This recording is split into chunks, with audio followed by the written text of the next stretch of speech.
ಜಿಲ್ಲೆಯ ಸಾಲಿಗ್ರಾಮ ತಾಲೂಕಿನ ಚಿಕ್ಕಕೊಪ್ಪಲು ಗ್ರಾಮದಲ್ಲಿ ನೂತನವಾಗಿ ನಿರ್ಮಿಸಿರುವ ಶ್ರೀ ಆದಿಶಕ್ತಿ ಕಂಬಮ್ಮ ತಾಯಿ ದೇವರ ಪ್ರತಿಷ್ಠಾಪನೆ ಮತ್ತು ದೇವಾಲಯ ಉದ್ಘಾಟನಾ ಕಾರ್ಯಕ್ರಮವು ವಿಜೃಂಭಣೆಯಿಂದ ನೆರವೇರಿತು.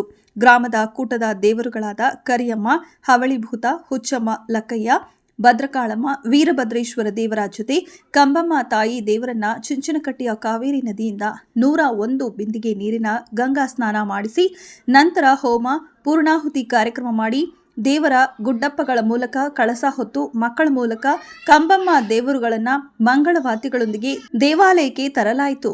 ಇನ್ನು ದೇವಾಲಯದ ಆವರಣದಲ್ಲಿ ಯಾಗಶಾಲಾ ಪ್ರವೇಶ, ಗಣಪತಿ ಪೂಜೆ, ಗಣಹೋಮ, ನವಗ್ರಹ ಹೋಮ, ವಾಸ್ತುಹೋಮ, ದುರ್ಗಾ ಹೋಮ, ಸರ್ವದೇವತಾ ಹೋಮ, ಮಹಾಮಂಗಳಾರತಿ ಕಾರ್ಯವು ಶ್ರದ್ಧಾ ಭಕ್ತಿಯಿಂದ ಜರುಗಿದವು. ಇನ್ನು ದೇವರ ಪ್ರತಿಷ್ಠಾಪನೆ ನಂತರ ಬಂದಂತಹ ಎಲ್ಲ ಭಕ್ತಾದಿಗಳಿಗೆ ಸಾಮೂಹಿಕ ಅನ್ನ ಸಂತರ್ಪಣೆಯನ್ನ ಮಾಡಲಾಯಿತು.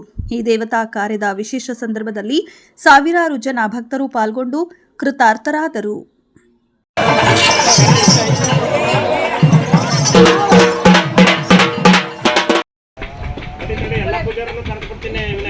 ಬೇಗ ಬೇಗ